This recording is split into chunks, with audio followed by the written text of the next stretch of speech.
Prime, podcast for curious mind.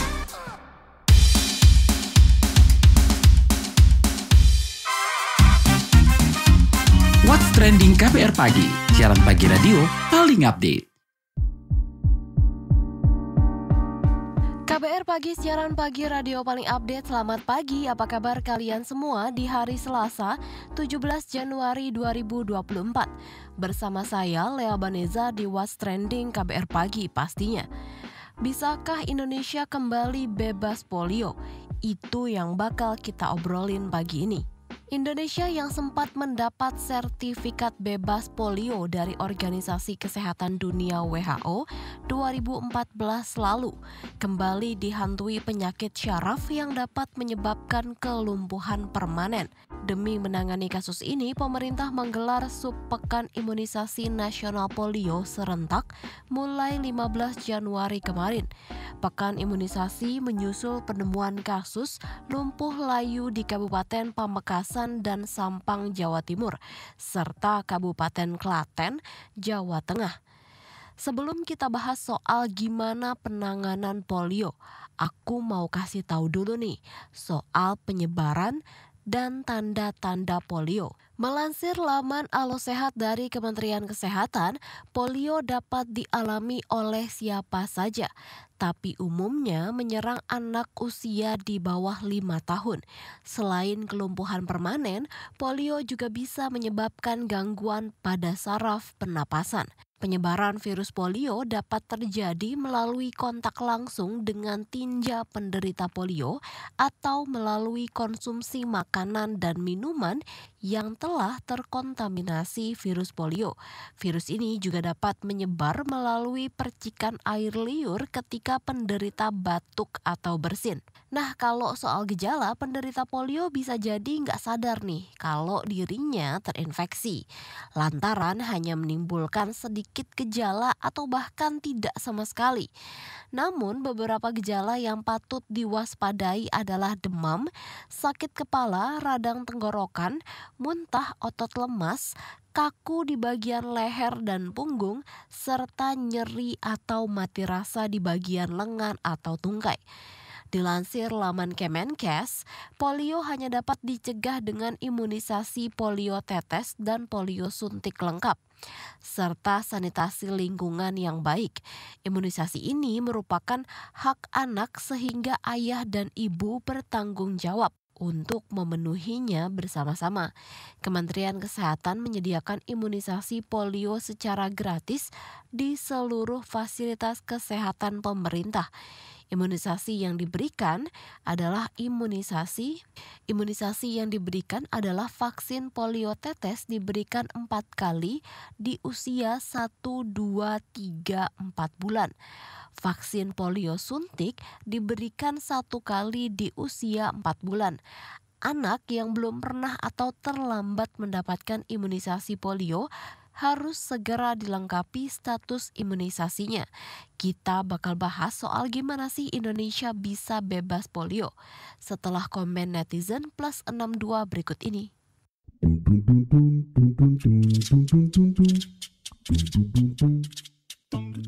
Kita ke komentar @abxx. Walaupun kita udah menerapkan gaya hidup sehat dan yakin gak bakal kena COVID, polio, dan penyakit lain, kita tetap bisa kena penyakit. Penting untuk meningkatkan imunitas, salah satunya dengan vaksinasi. Pemerintah punya hak dan kewajiban untuk menjaga kesehatan masyarakatnya dong. Masa mau dibiarin sakit?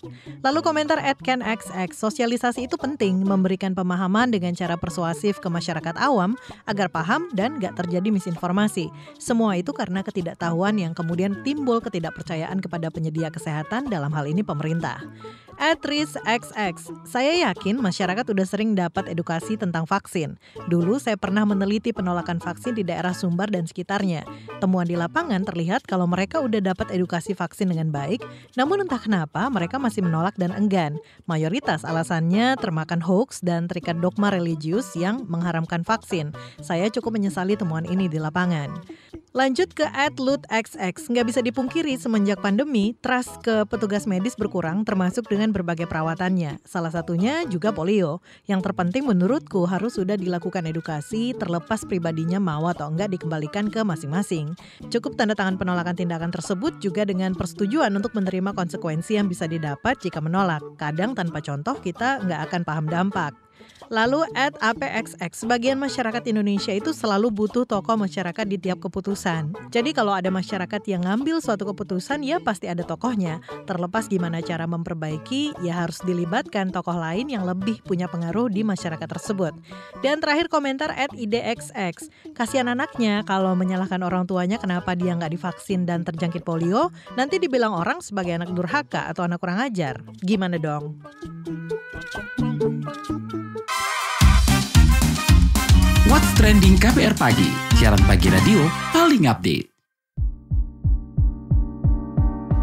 Direktur Jenderal Pencegahan dan Pengendalian Penyakit Maksi Rein Rondonowu mengatakan Komite Imunisasi Nasional telah memberikan rekomendasi untuk segera merespon KLB dengan memberikan imunisasi tambahan. Maksi menjelaskan vaksinasi bakal dilaksanakan 2 putaran, yaitu 15 Januari dan 19 Februari 2024. Masing-masing putaran dilaksanakan dalam waktu 1 minggu dengan jarak antar putaran minimal 1 bulan. Sedangkan pemberian vaksin akan dilakukan di Provinsi Jawa Tengah dan Jawa Timur, yang merupakan lokasi terjadinya KLB polio. Maksi juga menjawab sejumlah pertanyaan di masyarakat soal kenapa sih udah dapat sertifikat bebas polio tapi bisa muncul lagi kasusnya.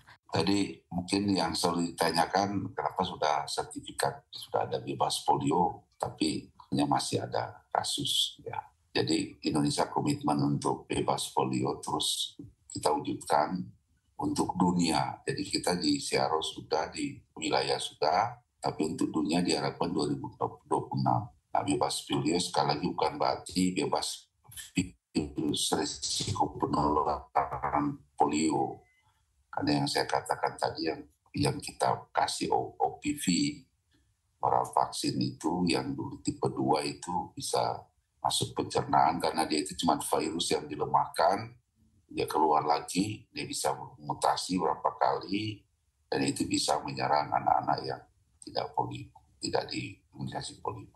Dan masih ada di negara endemis dan negara lain. Jadi di samping itu, ya dengan globalisasi transportasi yang sekarang di dunia ya lancar, jadi ada daerah-daerah masih endemis yang punya potensi, tetap kita negara-negara yang sudah eritasi dia bisa menjadi ancaman. Cakupan imunisasi juga harus tinggi dan merata agar status bebas polio dapat dipertahankan. Kita tahu 2 tahun kita pandemi hampir semua negara, 2 tahun itu cakupannya rendah. Ya. 1 kasus ditemukan dianggap KLB, jadi 1 kasus polio ditemukan dan confirm dia dengan pemeriksaan laboratorium harus dinyatakan dia sebagai kejadian luar biasa. Kemudian sasaran imunisasi ONPV 2 pada anak 0-7 tahun itu target cakupan minimal 95% dan merata di setiap tingkatan. Ya diharapkan mulai dari desa, kecamatan sampai di kabupaten. Kemudian lokasi pelaksanaan imunisasi diperluas sesuai perkembangan situasi dan kajian epidemiologi. Jadi itu kita terus akan pantau, bisa juga di kabupaten-kabupaten tetangga dari yang kena ini bisa kita lihat kalau nanti di surveillance-nya itu memang ditemukan ada berapa risiko. Kemudian pelaksanaan surveillance lumpuh layu terus kita lakukan dan surveillance khususnya polio lingkungan. Ya. Saya terima kasih karena ya dengan ditemukan cepat kasus ini, karena kan kasus ini kalau terlambat, ya nggak dikuat lagi labnya itu, ya sudah pasti kita nggak akan mendapatkan hasil ya, konfirmasi lab. Tapi ini karena memang surveillance kita jalan bagus, sejak di Aceh sampai di Jawa Barat dan di Jawa Timur dan Jawa Tengah, saya kira saya tentu apresiasi teman-teman yang ada di puskesmas dan di kesehatan. Nah, di kesempatan yang sama, Ketua Komite Nasional PP-KIPI, Prof. Hindra Irawan Satari menegaskan vaksin untuk polio aman. Terkait kejadian ikutan pasca imunisasi KIPI, Hindra memastikan pemantauan terus dilakukan. Petugas-petugasnya juga sudah terlatih. Kita sudah punya pengalaman memberikan vaksin ini di KLB waktu di Aceh. Di Sumatera Utara dan Jawa Barat sudah hampir 7 juta dosis vaksin ini sudah diberikan. Ada laporan KIPI serius, namun ternyata tadi koinsiden, tidak terkait. Ya, ada yang campak, ada yang demam dengue, ada yang infeksi bakteri. Jadi vaksin ini aman. Ya, jadi bukan saja berdasarkan tadi diuji klinik, namun yang sudah kita lakukan hampir 7 juta dosis di Aceh dan Sumatera Utara serta Jawa Barat aman, nggak ada yang dilaporkan. Ya, ada juga yang di Jawa Barat kejang demam, tapi ya bukan karena vaksin. Ada yang kejang juga bukan karena vaksin. Semua koinsiden. Karena kita dapat datanya, kemudian kita kaji bersama dengan teman-teman di Komda dan kita rekomendasikan bahwa ini klasifikasinya inkonsisten, tidak terkait, karena itu vaksin ini aman. Jadi teman-teman, berdasarkan uji klinik, rekomendasi WHO, pengalaman kita di Aceh, Sumatera Utara, dan Jawa, vaksin yang akan kita gunakan ini aman. Dan kita juga lihat bahwa surveillance kita berjalan, memastikan bahwa keamanan vaksin itu kita lakukan pemantauan secara konsisten, disiplin, dan juga kekeliruan prosedur sangat kurang sekarang ya, sehingga teman-teman yang melaksanakan imunisasi memang benar-benar terlatih, benar-benar disiplin, benar-benar mematuhi prosedur yang dijalankan. Namun KIPI itu bisa terjadi pada semua vaksin. Ya, bukan hanya polio, semua vaksin. Dan ada kewajiban harus dilaporkan sesuai peraturan Menteri Kesehatan. Lantas apa aja sih yang masih jadi hambatan penanganan kasus polio dan apa yang harus dilakukan soal ini? Kita sudah tanyakan kepada anggota DPR Komisi Bidang Kesehatan Rahmat Handoyo. Berikut jawabannya. Salah satu hambatan yang saya amati adalah karena edukasi dan sosialisasi terhadap risiko bahaya polio itu akhir-akhir ini mulai mengendor ya. Sehingga kita, kalau bahasa emang kita kebobolan gitu loh. Akhirnya kita kalau kita tidak sadari bahwa bahaya itu sudah mengancam, apa yang ditemukan yang sudah terdeteksi itu bisa jadi sudah menyebar luas gitu loh. Secara epidemiolog ya, setelah saya lihat dari berbagai pendapat dari para epidemiologi ya, dari sisi kesehatan masyarakat ya. Jadi artinya memang edukasi sosialisasi terhadap bahaya polio itu harus disampaikan secara masif kepada masyarakat. Tidak hanya polio, saya kira bahwa penyakit-penyakit yang membutuhkan vaksinasi dasar itu butuh edukasi, sosialisasi, kampanye yang masif terhadap para orang tua gitu ya. Sehingga ketika tahu bahayanya, tahu manfaatnya apa itu, sehingga masyarakat dalam hal ini para orang tua sadar secara sesadar-sadarnya bahwa vaksinasi itu sebuah keputusan dan keharusan untuk membentengi anak-anak kita untuk mendapatkan pertahanan dari potensi-potensi ancaman virus apapun, gitu, terutama vaksinasi dasar. Artinya memang kalau beberapa waktu lalu kita sadar imunisasi sangat rendah karena ada pandemi. Nah sekarang begitu adanya pandemi sudah menjadi endemi, ya saatnya kita harus bergelora lagi, semangat lagi, mengkampanyekan lagi terhadap resiko bahaya anak-anak kita ketika tidak diimunisasi vaksin dasar. Kita juga harus gerakan hidup masyarakat sehat itu harus kita gemakan, kita gelorakan di semua kalangan ya. Pertama kaitannya dengan vaksinasi polio, kita ajak kepada masyarakat betapa pentingnya suntik vaksin polio, karena itu menjadi salah satu benteng pertahanan anak kita bisa terhindar dari atau bisa melawan, menangkal atau bisa menghambat lajunya virus polio ketika masuk dalam tubuh anak-anak kita. Nah itu harus kita tampung kepada masyarakat. Nah yang kedua adalah kita juga harus edukasi para orang tua kita yang masih abai bahkan menolak terhadap vaksin polio ini. Harus kita tanamkan bahwa masa depan anak jangan termakan oleh isu keyakinan yang dimiliki oleh para orang tua. Sehingga ketika ini dibutuhkan kerjasama para tokoh-tokoh agama, betapa pentingnya suntik vaksin polio ini sangat berguna untuk menyelamatkan atau dari ancaman polio terhadap anak-anak kita. Dengan kesadaran itu kita tumbuhkan kepada para orang tua, saya kira ya siapa yang menyadarkan, ya orang tua sendiri, tokoh-tokoh masyarakat, tokoh-tokoh alim ulama, kemudian juga pemerintah pusat daerah sampai RT RW, kita juga harus sampaikan bahwa itu betapa pentingnya. Jangan hanya menggunakan ego, tapi kita mengorbankan keselamatan fisik anak-anak kita ketika terjangkit virus polio, sehingga akan rugi ataupun akan sedih, menyesal di kemudian hari. Kalau sudah kena kan kasihan anak-anak kita.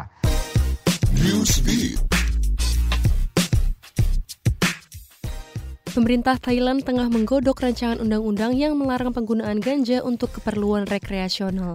Pembahasan soal pembentukan undang-undang tersebut telah mencuat 1 bulan terakhir. Sebelumnya, negeri Gajah Putih itu menjadi negara pertama di Asia Tenggara yang melegalisasi penggunaan ganja untuk keperluan rekreasi. Berdasarkan keterangan Kementerian Kesehatan Thailand, larangan penggunaan ganja rekreasional akan diiringi denda besar dan hukuman 1 tahun penjara. Pemerintah baru Thailand menganggap penggunaan ganja dan produk terkaitnya perlu dibatasi untuk keperluan medis dan kesehatan. Rancangan ini sejalan dengan janji Perdana Menteri Thailand terbaru, Srettha Thavisin, di mana pemerintahannya akan memperbaiki undang-undang terkait ganja dalam 6 bulan ke depan. Presiden Meksiko Andrés Manuel López Obrador mengungkap permintaan maafnya usai dia mengolok-ngolok seorang anggota parlemen transgender. Diketahui pada akhir pekan, Presiden Meksiko bertemu Salma Luevano yang merupakan salah satu transgender pertama yang menjadi anggota parlemen. Namun sehari setelahnya, López mengatakan Salma sebagai laki-laki berbaju wanita. Sontak komentar negatif soal parlemen transgender ini menuai kecaman dan kritikan. Usai permintaan maaf dikeluarkan, Salma Luevano pun turut berkomentar di media sosial X. Katanya permintaan maaf ini sangatlah penting dan menyangkut perjuangan kesetaraan yang telah memakan waktu puluhan tahun. Sutradara peraih Oscar lewat film Parasite, Bong Joon-ho, dan sejumlah seniman di Korea Selatan menyerukan penyelesaian kasus Lee Sun-kyun. Lee Sun-kyun adalah aktor pemeran di film Parasite yang meninggal bunuh diri. Sebelum bunuh diri, Lee Sun-kyun tengah diselidiki atas kasus dugaan penyalahgunaan narkoba. Terkait kasus ini, seniman yang tergabung Asosiasi Solidaritas Antar Seniman Budaya meminta penyelidikan apakah proses hukum yang dilalui Lee Sun-kyun memiliki masalah keamanan informasi. Mereka juga menuntut adanya perbaikan dan perlindungan hak asasi seniman. Seniman-seniman merasa Lee Sun-kyun mengalami pembunuhan karakter yang parah sebelum kematiannya dan mestinya mendapatkan perlindungan.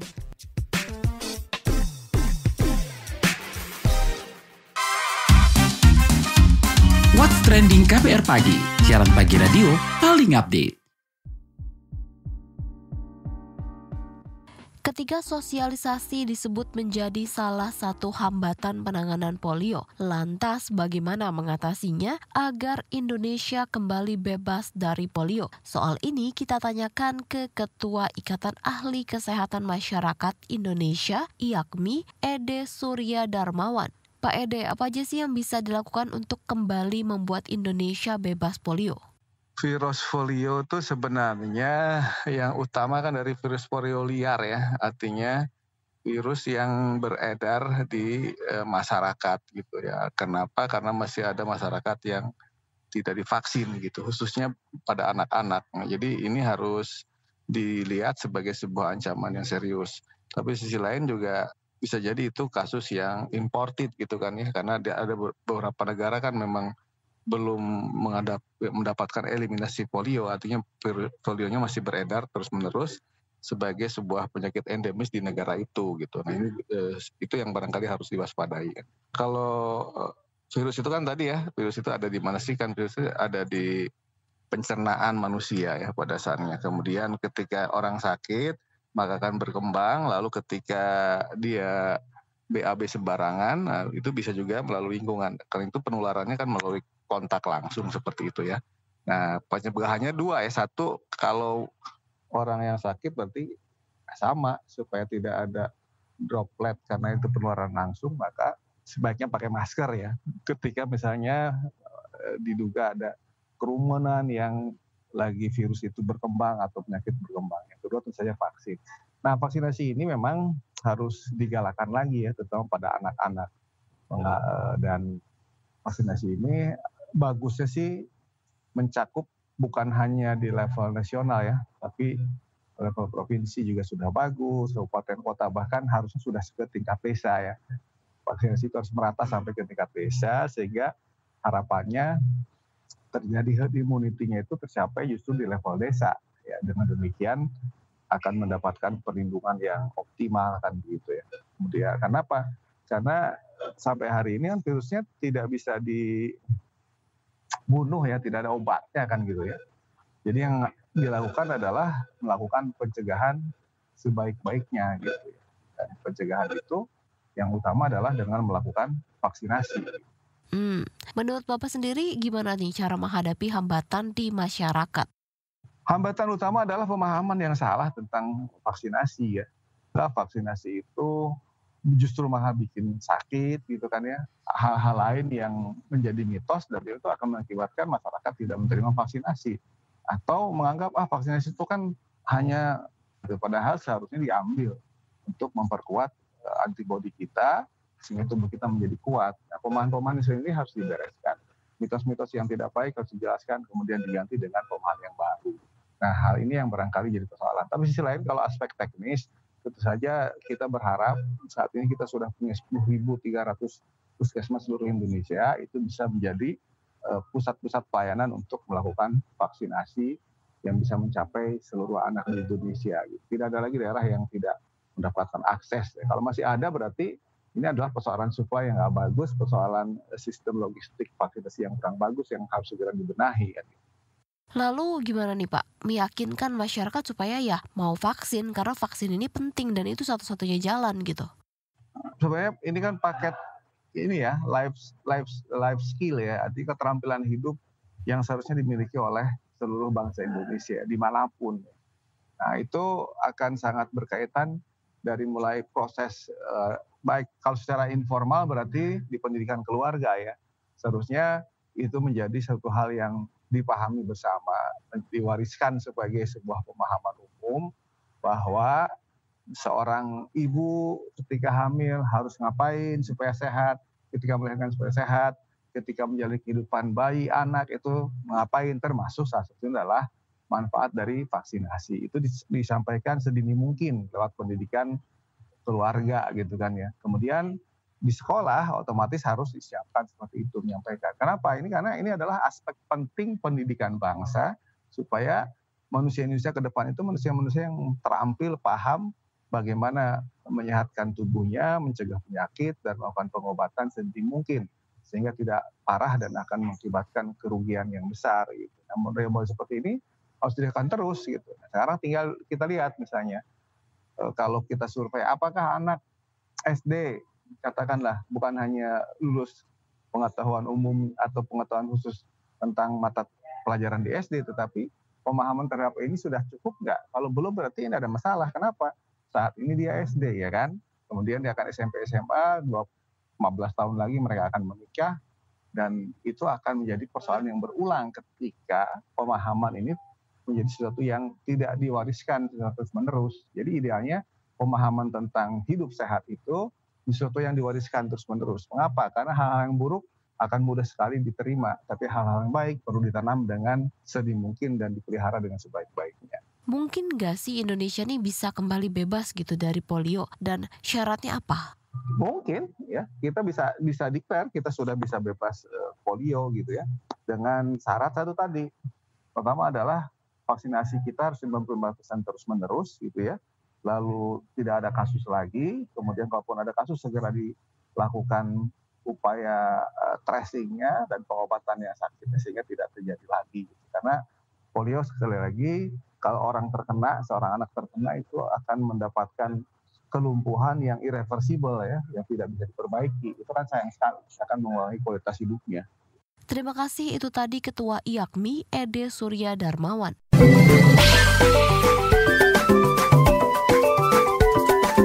WhatsApp Indonesia. WhatsApp Indonesia, kita mulai dari Jakarta. Kementerian Komunikasi dan Informatika Kominfo mengatakan hoaks selama masa kampanye pemilu 2024 menurun ketimbang 2019. Menkominfo Budi Aristiadi mengatakan pihaknya sudah men-take down 51 konten hoaks pemilu dan menerbitkan 175 klarifikasi sejak 28 November 2023 hingga 11 Januari 2024. Budi mengatakan Kominfo sangat menjaga ruang digital agar demokrasi Indonesia tetap berkualitas. Namun Budi mengatakan hoaks yang ada tetap diwaspadai karena berpotensi mengancam keamanan dan kualitas demokrasi Indonesia. Selanjutnya menuju Aceh Utara. Ketua Pusat Pelayanan Terpadu Pemberdayaan Perempuan dan Anak P2T P2A Aceh Utara, Eliati mengatakan, di wilayah Kabupaten Aceh Utara belum memiliki rumah aman. Rumah aman adalah pelayanan yang diberikan kepada korban yang mendapat ancaman atau perasaan tidak aman, serta korban yang tidak memiliki tempat aman untuk menghindari ancaman.